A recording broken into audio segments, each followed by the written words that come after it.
देश नका करू नाश आयुष्याचा सकाळांच्या पाया माझे दंडवत आपुळारे चित्त शुद्ध करा हित ते करावे हित ते करावे देवाचे चिंतन करुणिया मन एकविध सकळांच्या पाया माझे दंडवत आपुळारे चित्त शुद्ध करा तुका म्हणे लाभ तुका म्हणे लाभ होय तो व्यापार करा कार्यभार शिकवावे सकळांच्या पाया माझे दंडवत आपुळारे चित्त शुद्ध करा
मुळारंभ आरंभ तो निर्गुणांचा नमो शारदा मूळ चत्वार वाचा नमो पंथ अनंत या राघवाचा ध्यानी मणी हा सद्गुरु असावा सोहम नाम मंत्र सदा जपावा ओम सच्चिदानंद सीतारामनाथा सदा सर्वदा चरणी ठेवी माता समचरण सरोजम सादरी जगावीत पाणी मंडलम मंडनानं करुण तुलसी माला कंदरं कंजनेत्रं सदैरवणासं विठ्ठलं चिन्तयामि ऊर्ध्वमूलं मदशाखं अश्वत्थप्राहुरव्ययं छन्दांसि यस्य पर्णानि यस्य वेदस्य वेदने निर्माणमोहा विदितसङ्गदोषा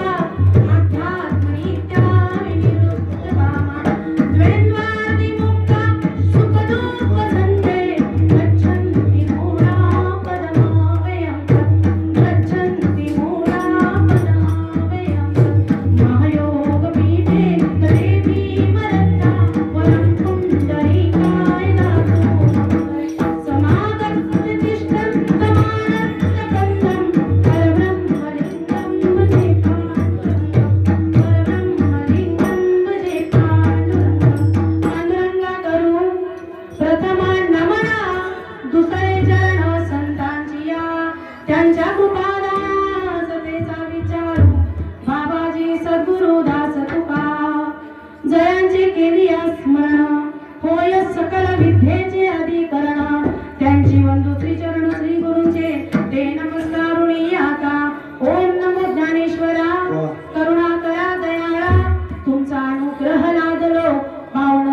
चराचरी काय माझी वाणी मानेल संतांची रंजवू चित्तांची आपुलिया मस्तक माझे पायावरी या वारकरी संतांच्या विठ्ठल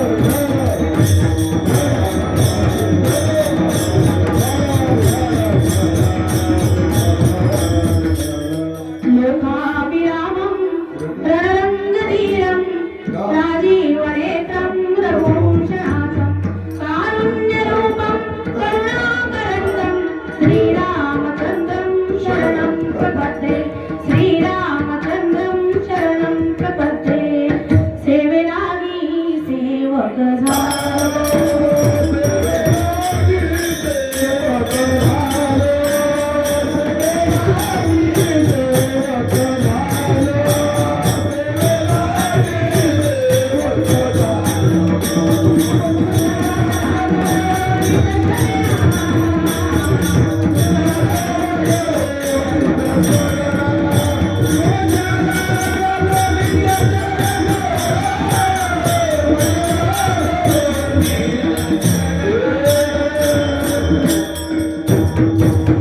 सेवेलागी सेवक झालो तुमच्या लागलो निज चरणा आहो स्वामी तुमया देवा यावरी नकारा वेरा आज या धर्ममंडपामध्ये तुम्ही सर्व श्रोते जगदीशाची मूर्ती आणि जगदीशाची मूर्ती म्हणजे साक्षात पांडुरंग परमात्मा आणि साक्षात पांडुरंग परमात्मा असणार आहे माझे तुम्ही श्रोते काय माझ्या माता मौल्या पिता बंधू तुम्हा सर्वांच्या चरणी नतमस्तक होऊन मी माझ्या कीर्तन रूपी सेवेला प्रारंभ करते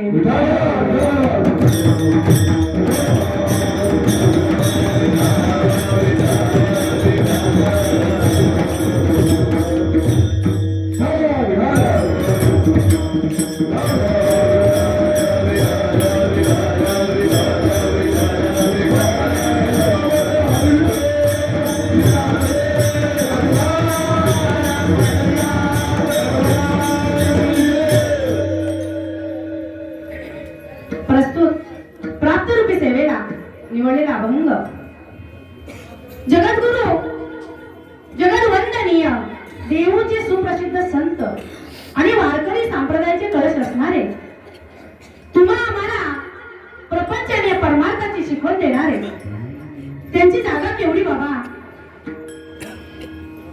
तर ब्रह्मदेवा एवढी कोण सांगते आपण आरतीमध्ये नेहमी बोलतो तू कित तुळणीसी ब्रह्म तुपासी आले म्हणून रामेश्वरी चरणी मस्तक ठेविले सामान्य माणूस बोलत नाहीये तर रामेश्वर भट हे त्यांची तुलना कोणाशी करताय तर ब्रह्मदेवाशी आणि ब्रह्मदेवा एवढी जागा असणारे तुकोबा आहे त्यांचा 4 चरणाचा सर्वांच्या परिचयाचा सोपा असा अभंग आजच्या या सेवेसाठी मी निवडलेला आहे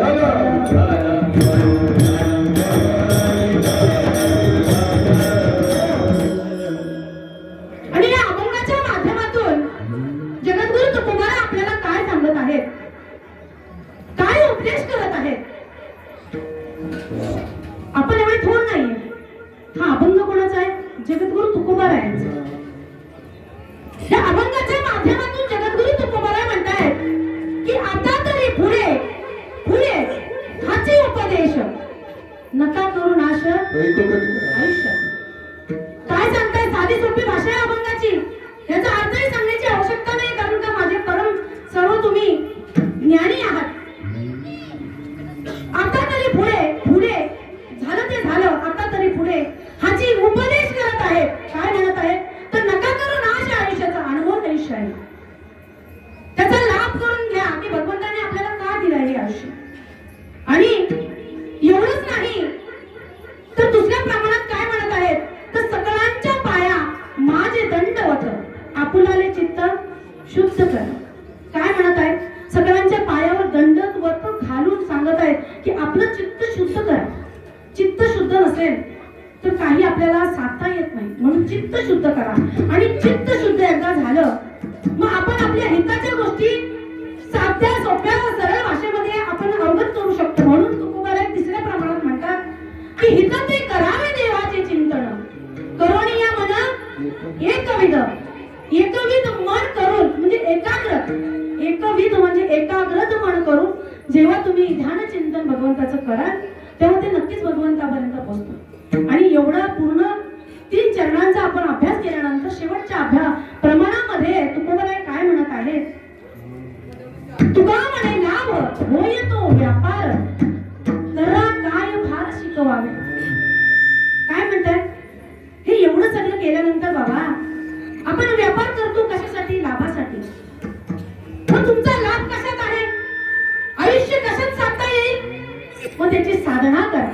व्यापारासारखे भगवंताचं नामचिंतन करा आणि नामचिंतन व्यापारासारखं केलं तर त्याच्यातून आपल्याला लाभ झाल्याशिवाय राहत नाही. हे अभंगाचा थोडक्यात अर्थ आहे.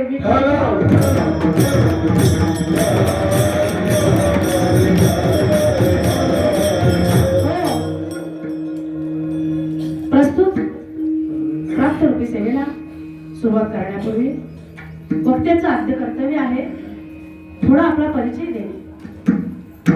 मी काय कोणी लांबची नाहीये, तुमचीच लेख आहे आणि माझं अहोभाग्य आहे की ही परम सेवा माझ्या वाट्याला आली. लहानाची मोठी ह्या मी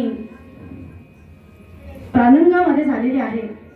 सदैव बाबा कधी विचारही केला नव्हता की एवढी मोठी सेवा माझ्या वाट्याला. आपले मारुतीरायांच्या मंदिरामध्ये आज हा अखंड हरिनाम सप्ताह साळाबाद प्रमाणे चालत आलेला. रात्री विलास महाराजांनी सांगितलं की आपल्या ह्या सप्त्याला 109 वर्ष चालू आहे. बरोबर ना, चालू होईल आता 109 वर्ष. आणि एवढा कालावधी बघा ना केव्हा गेला हे कळलंच नाही. पण खरं सांगू का, आता हे सर्व चेहरे जे समोर बसलेत ना, असा वाटतो की तो काळ अजून इथेच थांबलेला आहे. किती गोड बघा ना. आणि या एवढ्या मोठ्या अखंड हरिनाम सप्ताहाची 3ऱ्या दिवसाची आज एकादशी. सकाळच्या कीर्तनाच्या सेवेचा लाभ माझ्या वाट्याला आणून देणारे माझे माननीय ग्रामस्थ, प्रथम म्हणजे माननीय हरिभक्त पारायण मधुसूदन काका, माननीय हरिभक्त पारायण आमचे नाभाशेलार असतील, माननीय हरिभक्त पारायण आमचे आत्माराम बाबा असतील, माननीय हरिभक्त पारायण आमचे कंडक्टर साहेब असतील, माननीय हरिभक्त पारायण तुकाराम दादा असतील, आमचे शेलार काका मामा असतील, आणि माननीय माजी सरपंच राजेंद्र महाराज सेलार, असे सर्वच माझे आमचे बाबा इथे समोर बसलेले आहेत. सर्वच माझे माननीय आहेत, माझे ग्रामस्थ. आज मी तुमची लेख आहे. सर्वांचा उल्लेख मला प्रथमतः करता येणार नाही. तेव्हा आज या तुमच्या सर्वांच्या साह्याने माझ्या माता भगिनी, माझे पिता बंधू, तुम्हा सर्वांच्या माझे ग्रामदैवत, माझे हनुमंतराय दैवत, माझं प्रभू रामचंद्र दैवत, या सर्वांच्या आणि माझे सद्गुरू माझा पांडुरंग परमात्मा, माझे माता माऊली, अशा सर्वांच्या साह्याने माझे सद्गुरू परमपूज्य सीताराम स्वामी शेडगे यांच्या कृपा आशीर्वादाने ही एवढी मोठी सेवा माझ्या वाट्याला आणून दिली. हे मी माझं परम भाग्य समजते.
आयुष्याची माझ्या वाट्याला आली. बघा, आज आपण धर्ममंडपात बसलो आहोत. मी तुम्हाला सर्वांना भाग्यवंत म्हणत आहे. आता तुम्ही म्हणाल की भाग्यवंत का बरं म्हणत आहात? तर याचं एकमेव कारण असं आहे, आपण या भारत देशामध्ये जन्माला आलो आणि या भारत देशामध्ये जन्माला आलो तर ही जी भूमी आहे भारत माता, आपण तिला माता म्हणतो, आणि ही भूमी जी आहे ती सहज नाहीये. तर ही जी भूमी आहे ना, ती संतांच्या पदस्पर्शाने पावन झालेली भूमी आहे. हे विश्वाची माझी घर, ऐसी मती जयांची स्थिर, किंबहुनी चराचर आपणची जमाना. असे ज्ञानोबा आहे, असे थोर संत या संतांच्या पदस्पर्शाने पावन, नवे नवे साक्षात भगवंत सुद्धा या भूमीमध्ये अवतीर्ण झालेले आहे. म्हणजे आपण किती भाग्यवंत. आणि त्याहून अधिक सांगायचं म्हटलं तर आपण त्याहून अधिक आहोत भाग्यवंत. का? तर आपण या स्वराज्यामध्ये, आता हे स्वराज्य कुणाचं? तुम्हाला छत्रपती शिवरायांचं स्वराज्य. आणि अशा थोर राजाच्या स्वराज्यामध्ये आपण ज्यांचं सिंहासन 32 मन सोन्याचं, अहो वयाच्या 16व्या वर्षी स्वराज्य स्थापन करण्याची शपथ खाल्ली. असा थोर माझा राजा, त्या राजाची व्यथा कथा आपण काय वर्णन करणार? थोडक्यात सांगायचं म्हटलं तर बघा, त्या भारतासारखा देश नाही, महाराष्ट्रासारखं राज्य नाही, भारतासारखा देश नाही, महाराष्ट्रासारखं राज्य नाही, पंढरपुरासारखं तीर्थक्षेत्र नाही, पांडुरंगासारखं देव नाही, चंद्रभागेसारखं तीर्थस्नान नाही, ज्ञानोबायांसारखे संत नाहीत, वारकरी संप्रदायासारखा पंथ नाही, ज्ञानेश्वरी सारखा ग्रंथ नाही, रामासारखा पुत्र नाही, काही कौशल्यासारखी माता नाही, दशरथासारखा बाप नाही, सीतासारखी सून नाही, सुमित्रेसारखी जाव नाही, लक्ष्मणासारखा भाऊ नाही, रावणासारखा शत्रू नाही, विभीषणासारखा मित्र नाही, कावळ्यासारखा धृत नाही, कोल्ह्यासारखा लबाड नाही, आणि पापासारखा काळा नाही. आणि या अवघ्या जगतामध्ये माझ्या राजासारखा राजा झालाही नाही आणि होणारही नाही. विठाला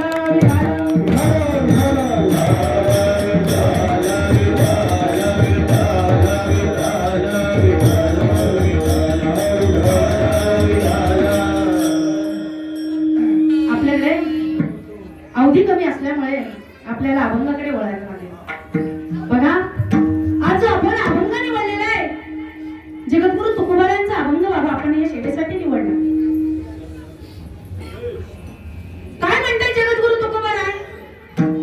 उपदेश करतायत. बघा, आपण मोठे नाही आहोत, जगद्गुरु तुकोबारायांनी उपदेश केलेला आहे आपल्याला. काय म्हणतायत? आता तरी पुढे पुढे हाची उपदेश, नका करू नाश आयुष्याचा. पाठी म्हणलेत का? नाही, पुढे. मग त्यांनी उपदेश का बरं केला असेल जगताला?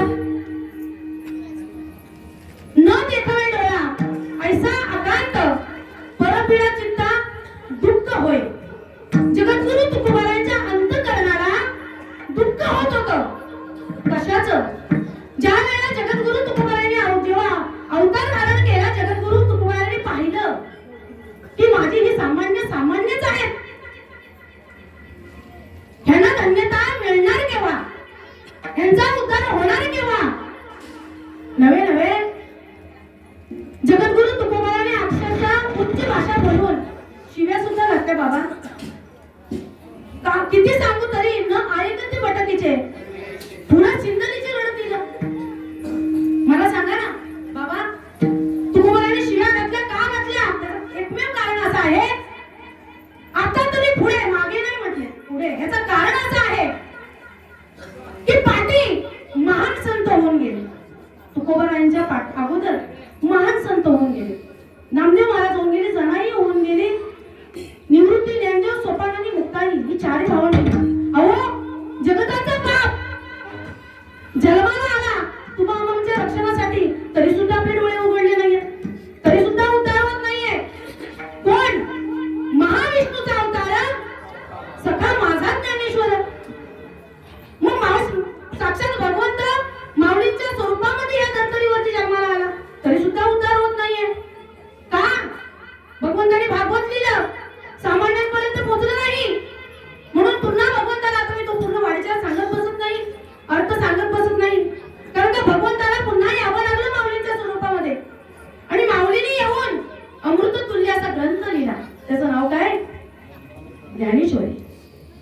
अमृततुल्य ग्रंथ लिहिला आणि नुसता सहज लिहिला नाही, तर एक मृत व्यक्ती म्हणजे मरण पावलेली व्यक्ती त्यांना सजीव करून बघा, त्यांचं वर्णन आहे ज्ञानेश्वरीच्या 11व्या अध्यायामध्ये.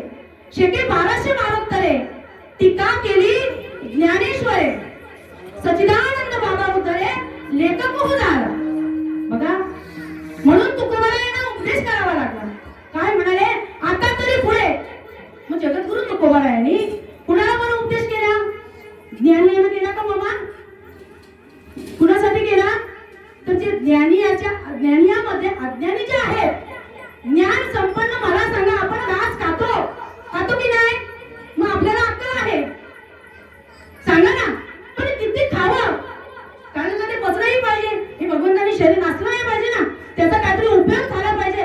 जास्त खाल्ल्यानंतर ते अजीर्ण होतं, बरोबर की नाही? म्हणजे आपल्याला काय आहे, बुद्धी आहे, भगवंतानी दिली की नाही? मग मला सांगा, आता तरी पुढे ज्ञानीयांना उपदेश नाही केला, तर जे अज्ञानी होते, अल्पबुद्धीहीन होते, अशांना तुकोबारायांनी उपदेश केला. पण मला असं वाटतं, तुकोबारायांनी बघा, जेव्हा पाऊस पडतो सर्वत्र पडतो, तसं संत जगाचा उद्धार करण्यासाठी आले. उतरवायचे ना जड जीवा.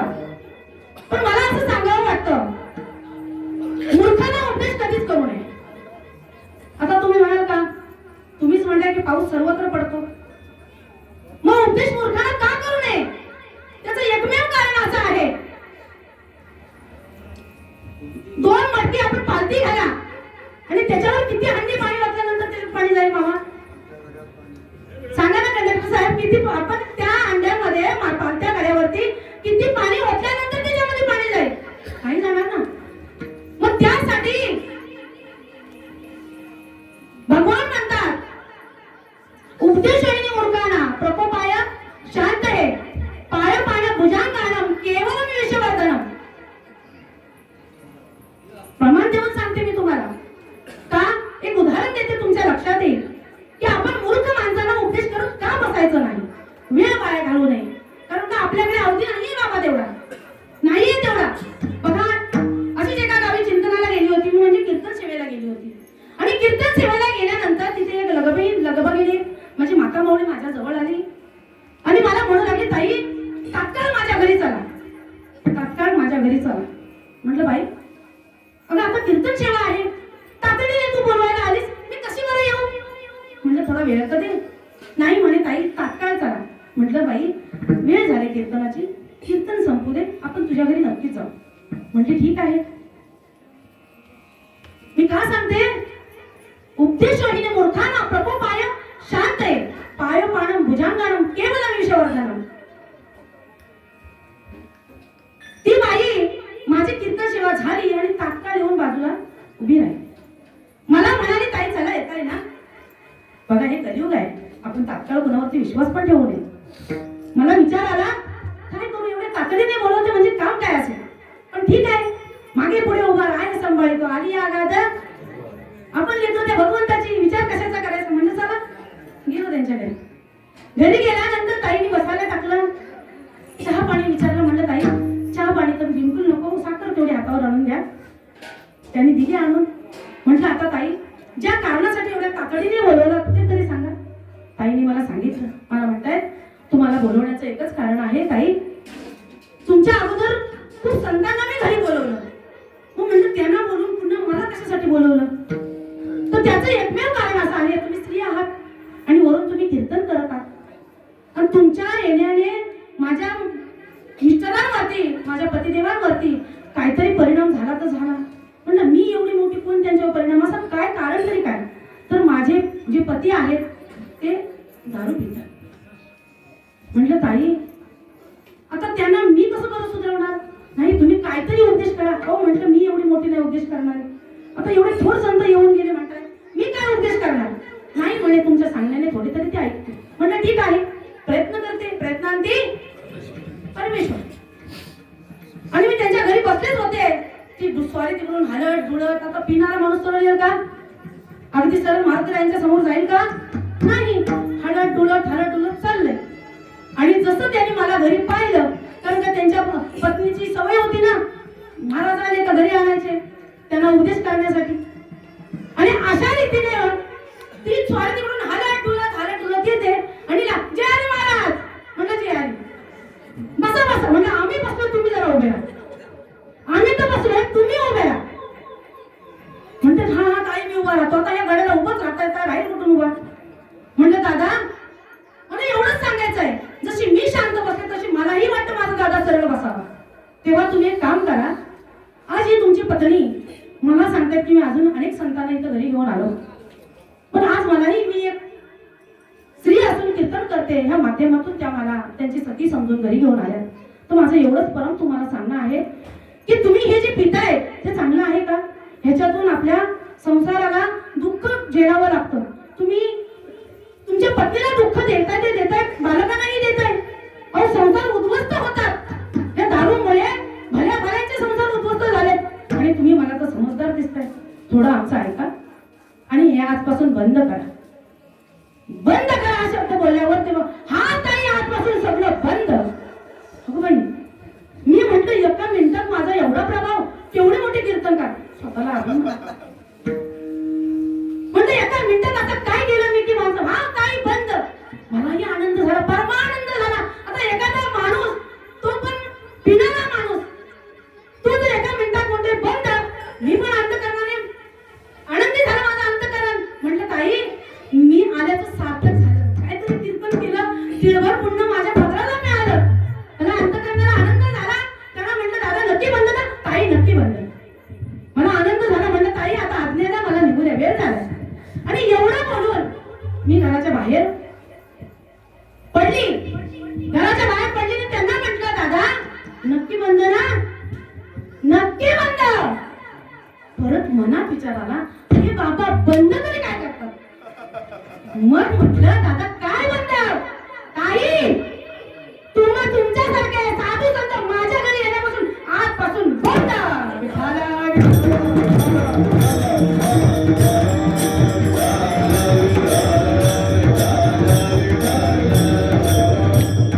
माझं सांगण्याचं तात्पर्य एवढंच आहे की उपदेश वाहिनी मूर्खांना प्रकोपायन शांते पायपाणम भुजंगानम केवलम ईश्वरधनम. याचा अर्थ असा आहे की एखादा भुजंग म्हणजे कोण? सर्प, बरोबर ना मामा? भुजंग म्हणजे सर्प. त्या सर्पाला जर तुम्ही दूध जरी पाजलं तरी तो असतो काय? विष. म्हणून माझं सांगणं आहे मूर्खांना कधी उपदेश करू नये. म्हणून जगद्गुरु तुकोबरायांनी साध्या सामान्य माणसाला उपदेश केला अभंगाच प्रथम करा. आता तरी पुढे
एखाद्या कलाकारांचं आपण खरोखर अंतरात्माने अभिमान वाटला पाहिजे. आज आपली पोरं सुंदर तयार होत आहेत. खरोखर दहिवली गावाचं पूर्व पुण्याचं ठेवा की असे सुपुत्र जन्माला ह्या गावामध्ये आहे. खरोखर आमच्या माता पित्यांचा, आमच्या वरिष्ठांचा, खरोखर आमच्या भगवंताचा आमच्यावरती भरभरून आशीर्वाद असा आहे. आणि म्हणूनच अशी म्हणतात ना, आपलं इवल्याचं रोप सावी येणे द्वारे, त्याचा हा भर सगळा आज फुललेला आपण पाहतोय. विठाला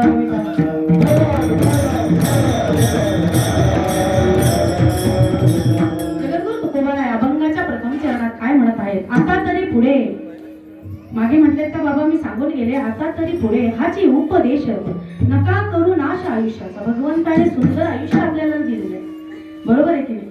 मग त्याचा जर आपण नाश केला, अहो खूप खूप परम कष्टाने आपल्याला हा देह मिळालेला आहे. 84 लक्ष योनी फुलणी जन्मा येतो प्राणी, नरदेह येऊनी हानी केली, हानी करू नका. एक छोटस उदाहरण सांगते, लांबून बसत नाही, आपल्याकडे अवधीही नाही तेवढा. कारण का हा देह भगवंताने हे आयुष्य आपल्याला दिले ना महाराज.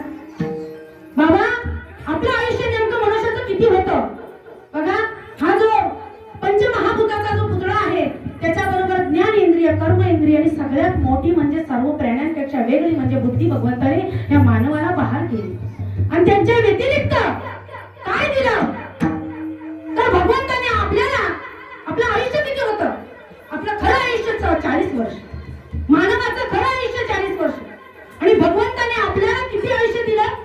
आपलं आता आयुष्य आपण किती म्हणतो, पण नक्की आहे का किती बाबा? नाही. आपलं आयुष्य 40 वर्ष. भगवंताने चौघांना बोलवलं आणि सांगितलं, बाबा मी तुम्हाला आयुष्य देण्यासाठी बोलवत आहे. माणूस किती हवरा बघा, कितीही 50% कमीच, बरोबर की नाही? म्हणून तो तुम्हाला उद्देश करावा लागला ना. भगवंताने बोलवलं चौघांना, मानवाला बोलवलं, बैलाला बोलवलं, कुत्र्याला बोलवलं आणि माकडाला बोलवलं. आणि चौघांनाही सांगितलं मी 40 वर्ष तुम्हाला आयुष्य देत आहे. मानव हवरा तो म्हणाला, बघ देवा एवढंच, ह्याच्यात काय होणार म्हणे? अरे लग्न कधी करू, पूर्ण कधी होणार आणि मी सुख कधी भोगणार? मानव तेवढाच पाठीमाग असतो. देवा मला अजून हवंय. ठीक आहे, जरा बाजूला हो. देवाने त्या मानवाला आयुष्य बघा कुणाचं मिळालंय आपल्याला. देवा म्हटलं बाजूला हो, बाजूला केलं देवाने त्याला आणि सांगितलं, दुसऱ्याला बोलवलं. कुणाला बोलवलं? बैलाला बोलवलं. बैलाला सांगितलं तुला 40 वर्ष आयुष्य देतोय. नको मला 40 वर्ष आयुष्य. देवा मला नुसतं तू नांगर उडायचंय, मला नुसतं घाण्याला झुकणार आहे, नको मला 40 वर्ष आयुष्य. मग देवाने त्याची 40 वर्षातली 20 वर्ष कमी केली.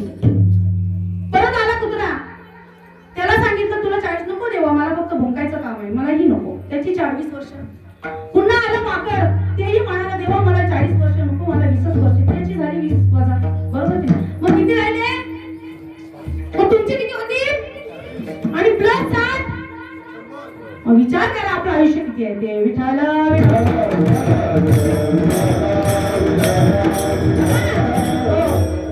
आणि एवढ्यावरच नाही, इथली पुढे माझी मजा आहे का? 40 वर्ष आयुष्य आपण किती आनंदात जगतो बाबा.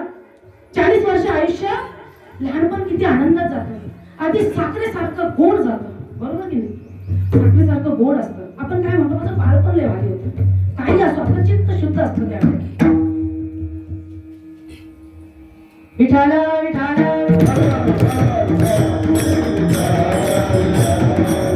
आणि मनुष्याला 40 वर्ष आयुष्य बघा. पहिली 40 वर्ष माणूसच्या आनंदाने, 20 वर्ष आनंद लहानपणात बाळपणात जातात आणि 20 वर्षानंतर त्याचं लग्न होतं. लग्न झाल्यानंतर 10 वर्षामध्ये त्याला मुलबाळ होतात आणि ते 20 वर्ष उरलेला तो आनंद बघतो. म्हणजे किती झाले? 40 वर्ष. आनंदाची 40 वर्ष संपली. आता पुढचं आयुष्य कोणाचं होतं? 20 वर्ष ना. आता 20 वर्ष 40 वर्षानंतर जे आयुष्य चालू होतं ते बैलाचं. मग त्या आयुष्यामध्ये माणूस काय करत असतो? संसारासाठी राब राब राब राब राबत असतो. ईदभर पोट, त्याच्यासाठी रात्रभर कष्ट, रात्र दिवस कष्ट करतो. आपण कसा म्हणतो, बघ कसा बैलाला घाण्यासारखा झोपलाय, कसा झोपलाय, बोलतो की नाही? सहज बोलून जातो. मग मला सांगा, विचार करा आपल्याला आयुष्य कसं मिळाले आणि आपण जगतो कसं?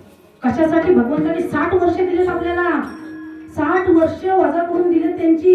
विचार करा. म्हणून आयुष्याचा नाश करू नको घ्यायला. आणि नंतर आयुष्य कोणाचं की आपण काय म्हणतो, साठी झाली का माती झाली, नंतर आयुष्य येतं कुत्र्याचं. माणूस होतो रिटायर, बरोबर ना बाबा.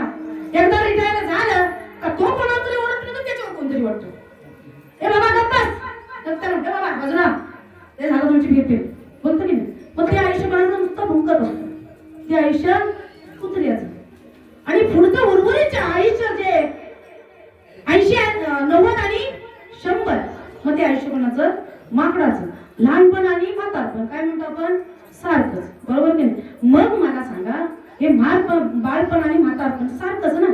मग तेव्हा काय करतो माणूस, म्हातारपणी काय करत असतं बाबा, लहान बाकासारखं चाळे करत असतं, एका जागी बसत नाही, इथून तिथं आपण म्हणतो ना, हे काय रे काय काय माकडासारख्या उड्या मारतोय, हे म्हातारा पण बसत नाही, नुसतं चालवायला लागले याच्या अंगात. मग ते आयुष्य आपल्याला मिळालं. म्हणून माझं सांगण्याचं तात्पर्य एवढं आहे, नका करू नाश आयुष्याचं. हे आयुष्य आपल्याला मिळालेलं आहे. म्हणून सहज मिळालंय का नाही, 84 लक्ष योनी फिरून मिळालेला देह आहे. राम आणि भजन को दिया कमल मुख, राम भजन को दिया कमल मुख, राम भजन को दिया कमल मुख, राम भजन को दिया कमल मुख. लाख 84 फेरे फिर कर, लाख 84 फेरे फिर कर, लाख 84 फेरे मिल कर, लाख 84 फेरे मिल कर. सुंदर तन पायो, सुंदर तन पायो,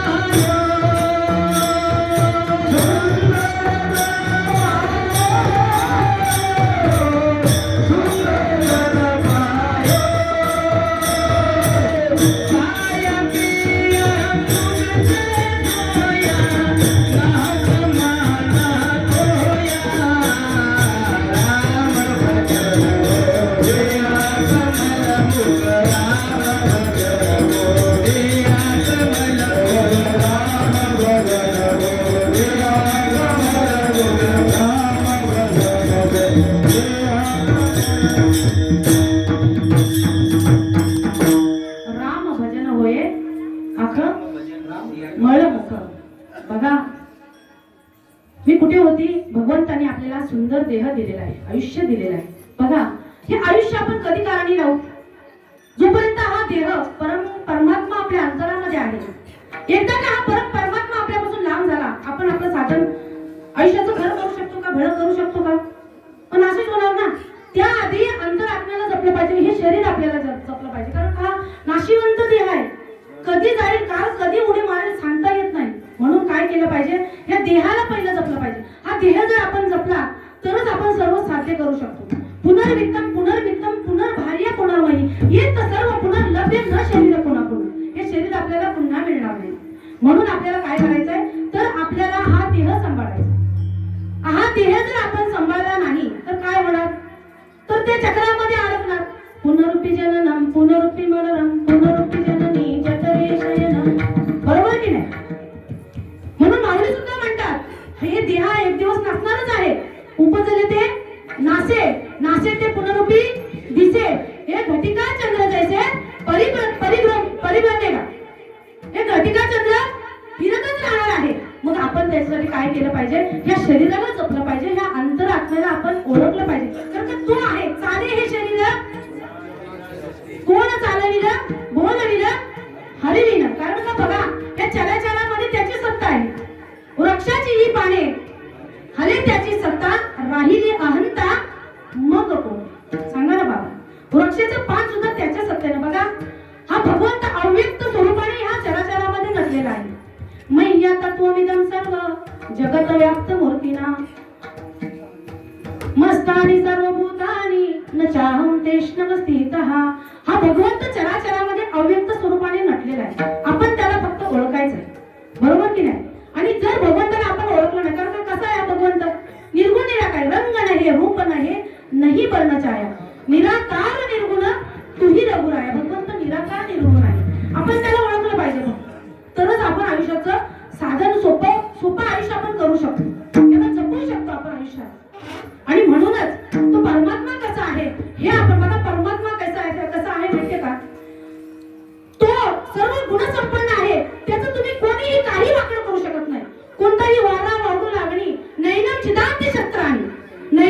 पावती पावक न चैन त्रैदयंतम नो शोषयति मारुत. कोणी त्याचं वाकडं करू शकत नाही. न छिदांती शस्त्राणी म्हणजे शस्त्र अग्नी हवा पाणी ना त्याला हवा चुकू शकत ना त्याला पाणी ओलं करू शकत. असा हा परम परमात्मा आहे. म्हणून या परम परमात्म्याला जोपर्यंत आपण ओळखत नाही समजून घेत नाही तोपर्यंत हा परमात्मा आपल्याला कळत नाही. म्हणून तुकोबाराय काय करतात तर आपल्याला नतमस्तक होतात आणि काय सांगतात चित्त शुद्ध ठेवा अभंगाचा दुसरा सकळांच्या पाया माझे दंडवत.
सकळांच्या पाया माझे दंडवत. सकळांच्या आपुलाले चित्त शुद्ध करा.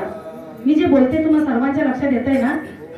नाही तर म्हणाल बाई आपली बडबड करत नसते आम्हाला तर काहीच कळत नाही. विठ्ठला विठ्ठला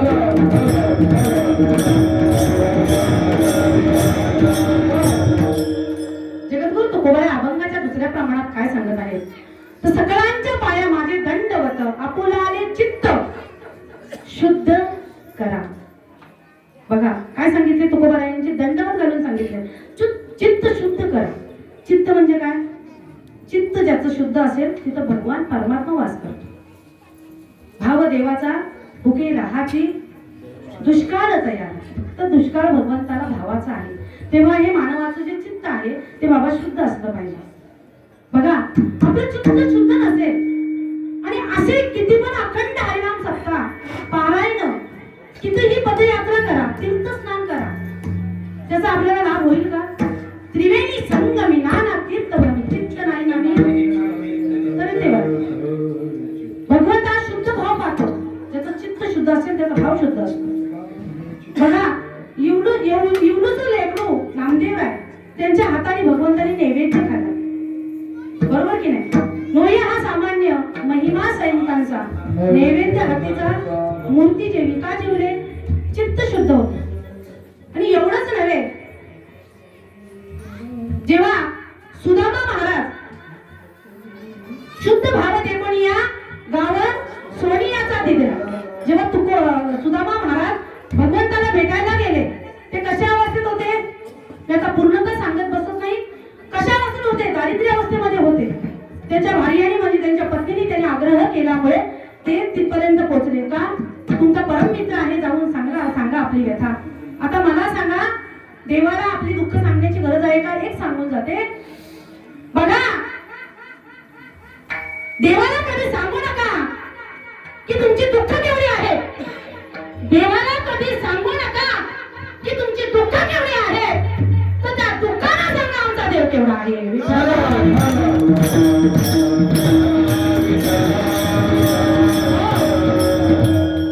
दुःखाला सांगा आमचा देव केवढा आहे. म्हणून त्यासाठी काय असावा लागतो? शुद्ध भाव होता. म्हणून सुदामा ब्राह्मण दुःख दारिद्र्य पिढीला मुष्टी पोहे घेऊन त्याच्या भेटीला मी गेला आणि शुद्ध भाव देखुनिया गाव सोनियाचा दिला. जेव्हा सुदामा देवाला भेटायला गेले दारिद्र्य अवस्थेमध्ये, अहो हे उपरणं कितीतरी चांगलं आहे, फाटकं तुटकं, अगं काही रिकामा जाऊ, काहीतरी दे देवाला. आता मला सांगा, सुदामाच्या घरी राजन भरले होते का? नाही. सुदामाची पत्नी म्हणाली, मला देऊ काय मी भगवंताला, अगं काहीतरी दे. तेव्हा एखाद्या मटक्यामध्ये तेव्हा मटकी होती, आपल्यासारखे हंडे नव्हते. आता पित्तळ होतं, आता तर तेही गेलं, आता स्टील आलं. काही दिवसांनी मला होतं कागदाचीच भांडी येते.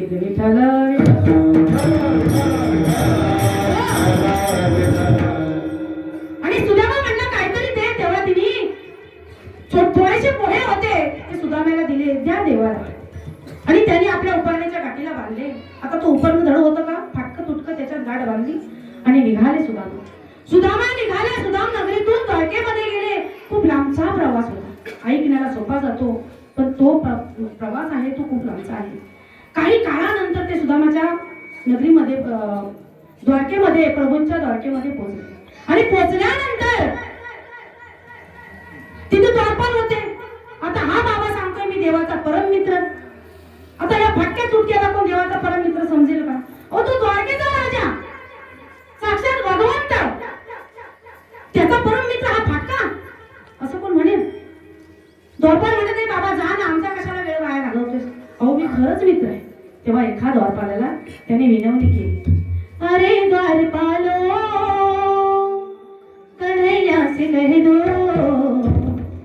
अरे द्वारपालो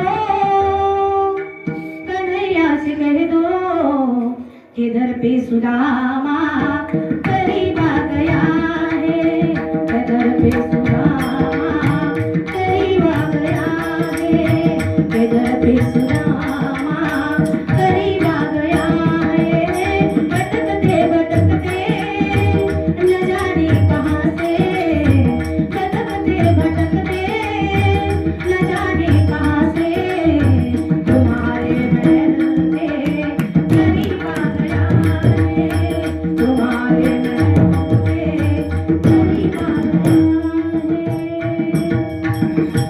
आणि एवढं सांगितल्यानंतर त्या एका द्वारपालाला दया आली. धावतच गेला भगवंताकडे धावत गेला आणि भगवंताला म्हणतोय, देवा द्वारावरती एक फाटका तुटका माणूस आलाय, दरिद्रीसारखा दिसतोय, पण तुमचा परम मित्र बोलतोय, बाळपणीचा मित्र बोलतोय. बाळपणीचा मित्र म्हटल्यानंतर मला सांगा, तो भगवंत बाबा धावत आला. देवाचं पितांबर गळलं. इतका देव भक्तासाठी बावळा आहे. म्हणून साधू संतांनी, मी मोठी नाही, संतांनी उपदेश केलाय, हे आयुष्य सामान्य नाहीये, ह्याला भजा. देव धावत आला, सुदामाला येऊन मिठी मारली.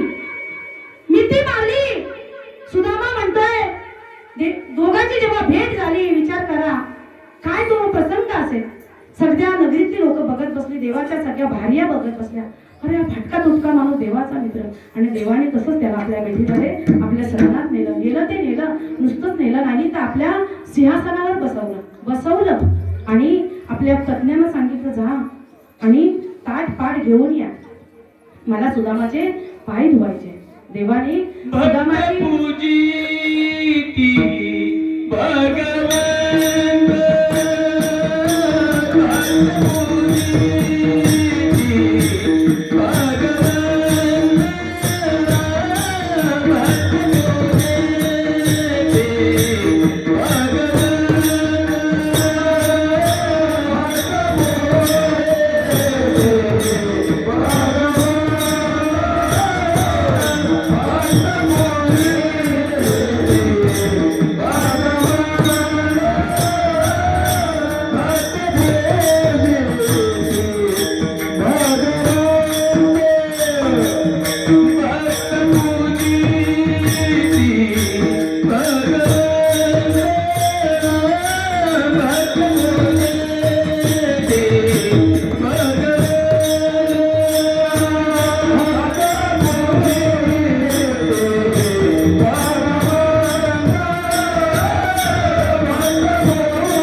भक्त पूजिती भगवंत.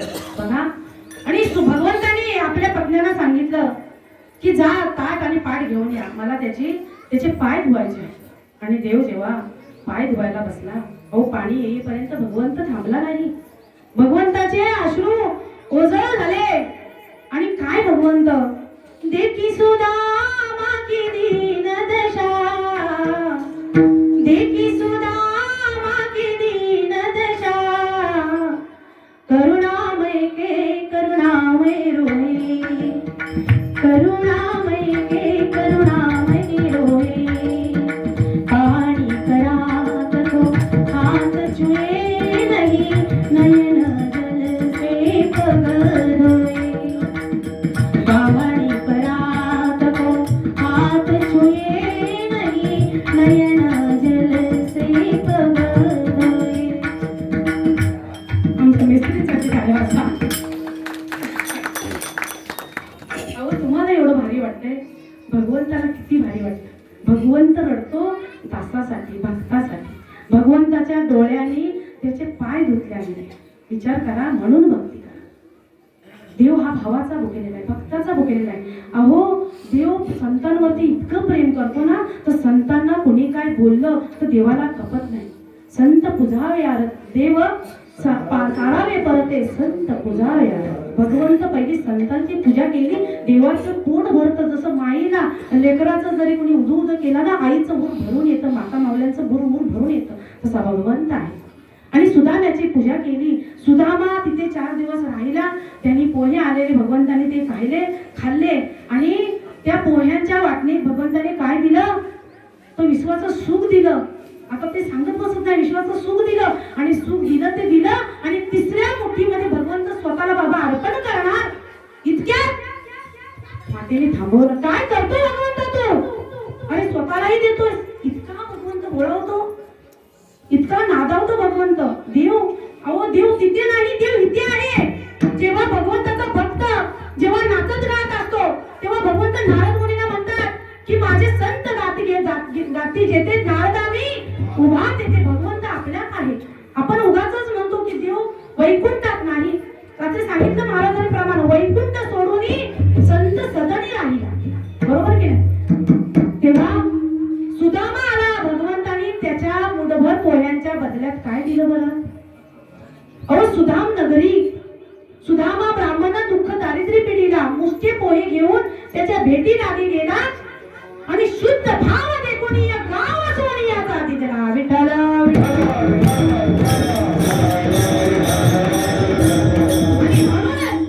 तुकोबाराय काय सांगतायत की शुद्ध भाव ठेवा, चित्त शुद्ध ठेवा. तेव्हा तुम्ही चित्त शुद्ध ठेवा, तेव्हा काय कराल, स्वतःच्या हितासाठी भगवंताचं भजन कराल. अभंगाचा पिसर हित तरी करा, हित तरी करा,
तिसऱ्या प्रमाणामध्ये तुकोबाराय सांगतात, हित ते करावे देवाचे चिंतन करोनिया मन एक कवी.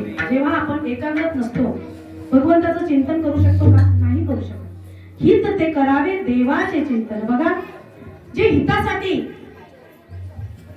आपल्या हिता जो असे जागता धन्य माता पिता तयाची. भगवंत तर म्हणतोच, जे आपल्या हितासाठी लढतात त्यांच्या मायबापाला तो धन्यता देतोच.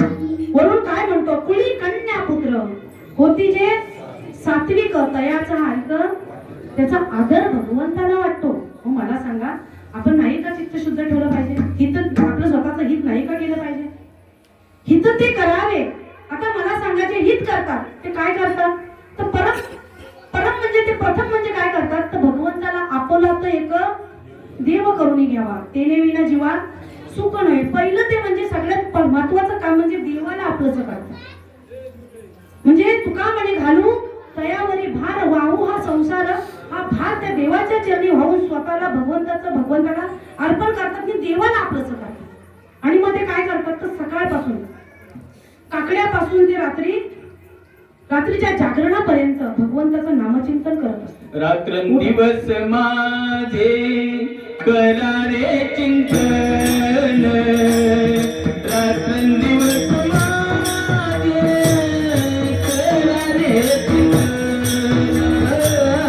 रात्रंदिवस माझे करारे चिंतन, रात्रंदिवस माझे करारे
रात्रंदिवस माझे करावे चिंतन, यमाचे बंधन नाही तुम्ही.